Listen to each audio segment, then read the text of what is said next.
આપણી સાથે મિડકેપ મંત્રમાં હવે વધુ વાતચીત કરવા માટે એન્જલ બ્રોકિંગના રુચિત જૈન જોડાઈ રહ્યા છે. Ruchit, good morning. એક બાઉન્સ બેક જોઈ રહ્યા છે, 8500 લેવલ્સ ફરી એકવાર દેખાઈ રહ્યા છે.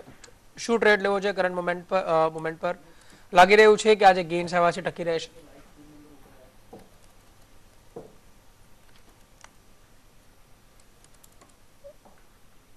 ઓકે, ટેકનિકલ દિક્કતો છે, પણ માર્કેટ પર ફરી એકવાર નજર કરીએ.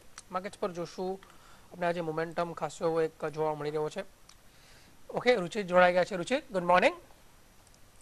જાણવા માંગીશું આજે ગેઇન્સ છે 8500 લેવલ્સ ફરી એકવાર, શું લાગી રહ્યું છે ગેઇન્સ સસ્ટેનેબલ રહેશે કે સેકન્ડ હાફમાં પ્રેશર આપ એક્સપેક્ટ કરી રહ્યા છો? જી ગુડ મોર્નિંગ.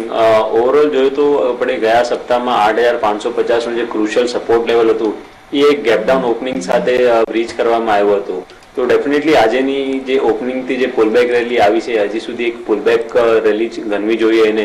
એવા કોઈ ટ્રેન્ડ રિવર્સલ સિગ્નલ્સ નથી કે અહીંયાથી ફરીથી અપટ્રેન્ડનું રિઝમ્પશન કાલેના લોથી થઈ જશે. તો 8550 થી લઈને આ જો કાલેનું ગેપડાઉન ઓપનિંગ હતું 8550 ટુ 8600 એ હમણાં એક મેજર રેઝિસ્ટન્સ બની જશે, જે પહેલા એક સપોર્ટ હતું. તો મને લાગે છે અહીંયાથી હજી બી કોઈ લોંગ પોઝિશન નહીં બનાવવી જોઈએ. થોડું હજુ ઉછાળો આવે 8550 ની આજુબાજુ તો risk reward ratio in fact short position બનાવવા માટે ફેવરેબલ થઈ શકે છે. તો એક કોશિયસ પૂર રાખવું જોઈએ માર્કેટમાં. એક વોલેટિલિટી હમણાં વધારે છે, એટલે માટે આ પુલબેક રેલીઝ પણ થોડીક શાર્પ છે. પણ 8550 8600 એક મેજર રેઝિસ્ટન્સ ઝોન રહેશે માર્કેટ માટે. ઓકે, મેજર રેઝિસ્ટન્સ ઝોન છે ને રુચિત. બેંક નિફ્ટી 250 પોઈન્ટ ઉપર બેન્કિંગ કાઉન્ટર્સ મોમેન્ટમમાં, ત્યાં શું સલાહ આપશો સર? બેંક નિફ્ટીમાં 19,000 ની આસપાસ એક સારું સપોર્ટ હતું. રિસેન્ટલી જે પ્રાઇવેટ સેક્ટર બેંક્સનું એક આઉટ પરફોર્મન્સ જોવામાં આવ્યું છે, જે ઘણું શાર્પ ફોલ નથી આવ્યું, એના હિસાબે લાગે છે કે રેન્જ બાઉન્ડ મોમેન્ટમ બેંક નિફ્ટીમાં રહેશે.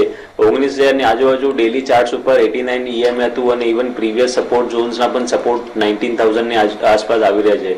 તો જે મિડકેપ અને મિડકેપ બેન્કિંગ સ્પેસ છે એ જોઈને લાગે છે કે ત્યાં હજી બી દબાણ નિયર ટર્મમાં રહી શકે છે. એક પુલબેક મૂવ રેલી આવે તો ડેફિનેટલી એક એક્ઝિટ થવાની ઓપોર્ચ્યુનિટી રહેશે. પણ લાર્જ કેપ સ્ટોક્સ જે હેવી વેટ્સ છે, જે બેંક નિફ્ટીમાં લગભગ 80% આસપાસ જેનું વેટેજ છે પ્રાઇવેટ સેક્ટર લાર્જ કેપનું જ, એ સ્ટોક્સ ક્યાં ને ક્યાંક એક range bound trading range bound momentum લાગી રહ્યા છે.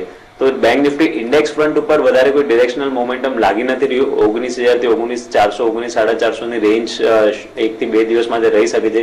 પણ મિડકેપ સ્ટોક્સમાં એકવાર થોડીક પુલબેક રેલી પૂરી થાય એના પછી ફરીથી દબાણ મિડકેપ સ્ટોક્સમાં રહી શકે છે. ઓકે, મિડકેપમાં થોડુંક આપણે દબાણ જોવા મળી શકે છે. રેઝિસ્ટન્સ લેવલ્સ ઉપર કહી શકાય એનાથી નીચે માર્કેટ છે, પણ થોડુંક એક પ્રેશર જોવા મળશે. Ruchit, Punjab national bank 4.5% counter ઉપર આજે બે ટ્રેગર છે. પીએનબી હાઉસિંગનું જોરદાર લિસ્ટિંગ અને રિઝલ્ટ કહી શકાય અનુમાન કરતા તો એટલીસ્ટ થોડાક સારા છે. પીએનબી પર શું વ્યૂ રાખશો આપ? કરંટ લેવલ્સથી તેજી જોવા મળશે? બ્રોડર ટ્રેન્ડ જોતા પીએનબી નું ગયા 2-2.5 મહિનાથી એક સાઇડવેઝ મોમેન્ટમમાં છે, સાઇડવેઝ રેન્જમાં છે. 130 ની આજુબાજુ સ્ટોકને એક સપોર્ટ છે અને કાલેની ટ્રેડિંગ સેશનમાં એક્ઝેક્ટ ઓલા સપોર્ટની આજુબાજુ આ સ્ટોકનું લો બનાવ્યું છે. એટલે ડેફિનેટલી એક પુલબેક રેલી છે. અહીંયાથી કોઈ મોટું મુવમેન્ટ પણ એક્સપેક્ટેડ નથી. 144 થી 145 ની આજુબાજુ સ્ટોકને ફરીથી રેઝિસ્ટન્સ આપશે. તો પ્રોબેબિલિટી છે કે 140 થી લઈને 145 ની રેન્જમાં જ આ સ્ટોક શોર્ટ ટર્મમાં ટ્રેડ કરી શકે છે. ઓકે, પંજાબ નેશનલ બેંક પર આપણો આઉટલુક છે. વક્રાંગીના બીજા ક્વાર્ટરના પરિણામ આવતા જોવા મળી રહ્યા છે. ત્યાં 2%ની આપણે અત્યારે અપટેક દેખાશે વક્રાંગીના કાઉન્ટર ઉપર. સાથે જ આપણી સાથે હવે જીએમઆર એનર્જી કંપની દ્વારા 30% હિસ્સો મલેશિયાની કંપનીને વેચવામાં આવી છે અને આ સમાચાર પર હવે વધુ વાતચીત કરવા માટે કંપનીના મેનેજમેન્ટ જીએમઆર ગ્રુપના ઇન્ફ્રાના ग्रुप सीएफओ मधुर टेडल साहब जुड़ाई रहा है. Sir good morning. सबसे पहले सर समझना चाहेंगे GMR management definitely positive move GMR infra GMR group level पर આપણે આગળ વધુ ચર્ચાને આગળ વધારીશું, પણ લઈ લે એક વિરામ બાદ ચર્ચાને આગળ વધારીશું.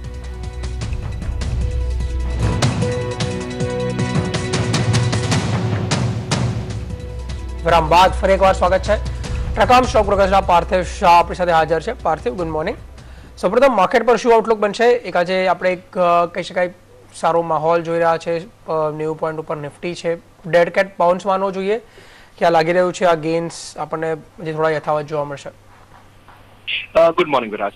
સી વિરાજ, અમારો માર્કેટનો આઉટલુક થોડો પોઝિટિવ છે, contrary to the street view. The only reason being કે આપણે જોયું કે એન્ટાયર લાસ્ટ વીક માર્કેટ્સ ઘણા કરેક્ટ થયા છે. પ્રોબ્લી એન્ટિસિપેટિંગ કે હવે આપણને વેનસડે જે આઉટકમનું ખબર પડશે કે ટ્રમ્પ ઇફ ગેટ સિલેક્ટેડ તો પ્રોબ્લી એવું લાગી રહ્યું છે કે આપણા માર્કેટ્સ ઓલરેડી આ નેગેટિવ ન્યૂઝ ઘણા પાયે ડિસ્કાઉન્ટ કરી રહ્યા છે અને we are seeing how markets R moving with international news. ગઈકાલે રાતના આપણે જોયું કે યુએસમાં FBI ડિરેક્ટરે જણાવ્યું કે ક્લિન્ટન ઉપરના જે બી આક્ષેપો હતા નવા ઈમેલ્સના એ હજી પ્રૂવ નથી થયા. તો we saw all of a sudden Dow futures reacting positively, Asian markets reacting positively. તો એના કન્કરન્સમાં આપણા માર્કેટ્સ બી પોઝિટિવલી રિએક્ટ કરી રહ્યા છે. સો આઈ બિલીવ કે આ જે correction is a good time. One can add into good quality stocks. એકવાર વેનસડે પછી યુએસ ઇલેક્શનનો આઉટકમ ખતમ થશે ત્યારબાદ I think markets will move on normal course of fundamental. Okay, US election સુધી વોલેટિલિટી જોવા મળશે. એક કાઉન્ટર આપ નજર રાખો, સવિતા ઓઇલ ટેકનોલોજીસ કરીને પરિણામ આવ્યા હતા. પરિણામ જોશો આપ, ખૂબ જ સારા છે. આપણને નફામાં ફ્રન્ટ પર, આવકના ફ્રન્ટ પર વૃદ્ધિ છે. નફો ઇનફેક્ટ 3 ગણો વધી ગયો છે. રુચિત, સવિતા ઓઇલ ટેકનોલોજીસ આપ ટ્રેક કરો છો, વોલ્યુમ ઓછું હોય છે પણ કોઈ વ્યૂ બનશે? યુઝ્યુઅલી આ સ્ટોકમાં ઘણા લોઅર વોલ્યુમ્સ રહે છે એટલે ડેફિનેટલી ટુ રેગ્યુલર આ સ્ટોકને ટ્રેક નથી કરતા. પણ જે મંથલી ચાર્ટ્સ ઉપર જોઈએ છે તો 2014માં સ્ટોકે 815ની આજુબાજુ એક ડબલ ટોપ ટાઈપનું ફોર્મેશન બનાવ્યું હતું. તો સેમ આજે પણ ટ્રેડિંગ સેશનમાં તમે હાઈ જો તો 815ની આજુબાજુ જ છે. મારા ખ્યાલથી હજી બી જ્યાં સુધી 815 નહીં ક્રોસ કરે ત્યાં સુધી ફ્રેશ અપમૂવ આ સ્ટોકમાં કદાચ કરંટ લેવલ્સ નહીં આવશે. ઇવન વોલ્યુમ્સ પણ આ સ્ટોકના ઘણા લો છે એટલે આ સ્ટોકને જો અગર શોર્ટ ટર્મ ટ્રેડિંગ માટે કોઈ જોઈ રહ્યા ડેફિનેટલી અવોઇડ કરવાની સલાહ રહેશે. પાર્થિવ, very quick view Savita oil. Outlook positive છે કારણ કે ખાસ કરીને આપણે જાણીએ છીએ કે ક્રૂડમાં અગેન પાછું આપણે એક રિટ્રેસમેન્ટ જોયું છે અને ઇટ સીમ્સ કે ક્રૂડની range should hover very positive for companies like Savita oil. Lubricant સ્પેસમાં એક સારું નામ છે. તે trying to build a brand and establish a presence. તો ઓવરઓલ આઈ બિલીવ કે આઈ થિંક ડેફિનેટલી આ company should do well in the long run. So હોલ્ડનો જ વ્યૂ છે. હોલ્ડનો વ્યૂ આવતો જોવા મળી રહ્યો છે.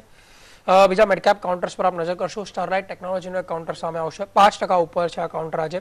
એક સારો મોમેન્ટમ છે. વોલ્યુમ બિલ્ડઅપ પણ આપણને એક જોવા મળશે. આખા વર્ષમાં એક ફ્લેટ કહી શકાય અને કામકાજ કર્યું છે. મેજર રિટર્ન્સ નથી.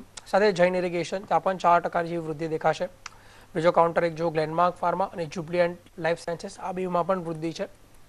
સારા અપમૂવ બતાવી રહ્યા છે.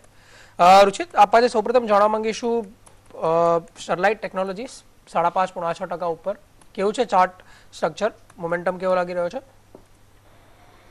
ચાર્ટ સ્ટ્રક્ચર આ સ્ટોકના પોઝિટિવ છે કેમ કે રિસન્ટલી આ સ્ટોકે એક રેન્જ બાઉન્ડ ટ્રેડિંગ લગભગ 12 મહિના કે 1.5 વર્ષની એક રેન્જ બાઉન્ડ ટ્રેડિંગ એક બ્રેકઆઉટ આપ્યું હતું ઓક્ટોબરમાં.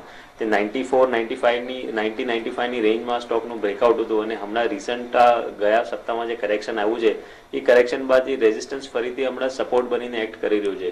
તો ડેફિનેટલી આ સ્ટોક લાગે છે કે અહીંયાથી ફરીથી એક સારું અપટ્રેન્ડ આ સ્ટોકમાં બતાડી શકે છે પણ થોડુંક ટાઈમ કન્ઝ્યુમિંગ રહી શકે છે કેમ કે વોલ્યુમ્સ યુઝ્યુઅલી આ સ્ટોકમાં એક એવરેજ વોલ્યુમ્સ રહે છે એટલે જો અગર 3 થી 4 મહિનાનું ટાઈમ ફ્રેમ રાખી શકતા હોય તો સ્ટરલાઇટ ટેકનોલોજીસ એક મિડ કેપ સ્ટોક્સમાં સારું બાય હોઈ શકે છે.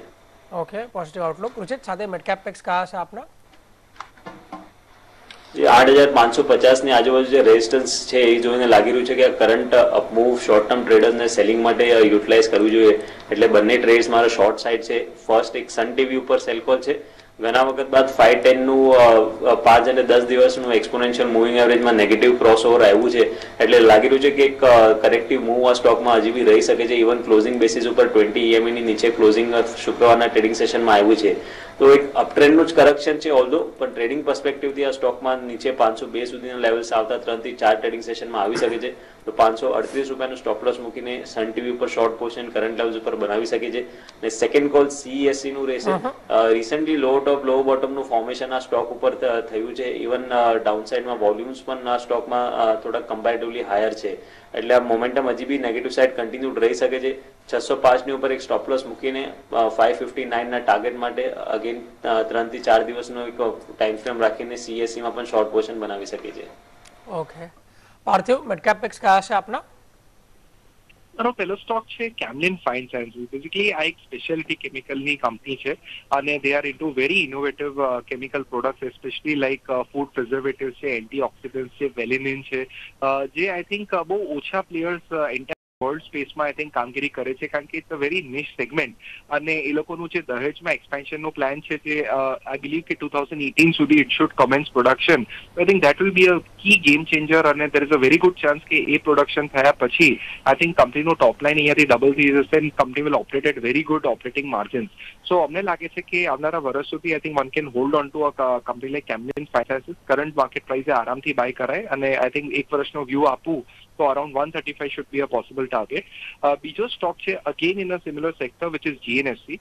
આપણે જાણીએ છીએ કે કંપની પાસે જે TDI ના પ્લાન્ટ 1 પ્લાન્ટ 2 છે એની અંદર they are getting a fantastic pricing power. Approximate cost of production around 140 rupees a kg છે, વર્સિસ આજની તારીખમાં selling prices around 300 rupees a kg. So we believe કે આવનારા 1-2 ક્વાર્ટર્સના રિઝલ્ટ આઈ થિંક ફેન્ટાસ્ટિક આવશે, which could further lead to rerating of this counter.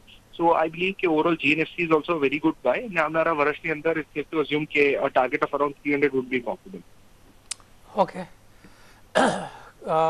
એકવાર આપ નજર કરી લો. કેમ્લિન ફાઇન સાયન્સીસ 135નો ટાર્ગેટ, 12 મહિનાની ડ્યુરેશન, પાર્થિવની પેક છે. બીજો કાઉન્ટર તેમનો છે GNFCનો, 300 રૂપિયાના ટાર્ગેટ આવશે તે 12 મહિના માટે. તેને પણ આપ અપ્રોચ કરો, સારા રિટર્ન્સ. રુચિતના બે કાઉન્ટર પર આપ એકવાર નજર કરી લો. તેમણે 2 સેલ કોલ, શોર્ટ સેલની સલાહ આપી રહ્યા છે.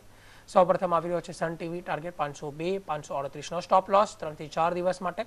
CSC 559નો ટાર્ગેટ, 605નો સ્ટોપ લોસ 3 થી 4 દિવસ માટે. આ કાઉન્ટર્સને અપ્રોચ કરી શકો. સ્ટોપ લોસ સ્ટ્રિક્ટલી રાખવાની સલાહ બનશે. બીજી બાજુ માર્કેટ પર એકવાર આપ જોશો મિડ કેપ ઇન્ડાઇસિસ 100-200 પોઈન્ટ ઉપર જોવા મળશે. બેંક નિફ્ટીમાં પણ સારું મોમેન્ટમ છે અને કેટલા બધા સ્ટોક્સ ખાસ કરીને બઝિંગ દેખાઈ રહ્યા છે. બેન્કિંગ સ્પેસ આપ જોશો આજે ખાસ કરીને લાર્જ કેપ બેંક્સ એક સપોર્ટ કરતું આપણને દેખાઈ રહ્યું છે. આ સાથે જ રુચિત ઘણા બધા સ્ટોક ડિસ્કસ કર્યા આપણે. ડિસ્ક્લોઝર્સ કયા હશે? જે બી સ્ટોક્સ આપણે આજે ડિસ્કસ કર્યા છે અમે પર્સનલ હોલ્ડિંગ કોઈમાં નથી, પણ અમુક સ્ટોક્સ અમારા ક્લાયન્ટ્સને અમે રેકમેન્ડ કર્યા છે એટલે એમની પોઝિશન હોઈ શકે છે. ઓકે, પાર્થિવ ડિસ્ક્લોઝર્સ? જે સ્ટોક્સ આપણે શો પર આજે ડિસ્કસ કર્યા છે it is safe to assume કે અમારા લોંગ ટર્મ ઇન્વેસ્ટમેન્ટ પોર્ટફોલિયો અને અમારા ફેમિલી મેમ્બર્સના પોર્ટફોલિયોમાં હોઈ શકે છે. So viewers are advise to take advice of their financial advisors. અને આ શો પર મને આ બદલ તમારો ખૂબ ખૂબ આભાર. પાર્થિવ અને રુચિતા બેવરે પણ ખૂબ ખૂબ આભાર જોડાવા માટે અને સમગ્ર ચર્ચા કરવા માટે. હાલ મિડ કેપ બંદરમાં આટલું જ. આગળ લઈ આવશું આપ માટે કમોડિટી લાઈફ. જોતા રહેજો CNBC બજાર. નમસ્કાર.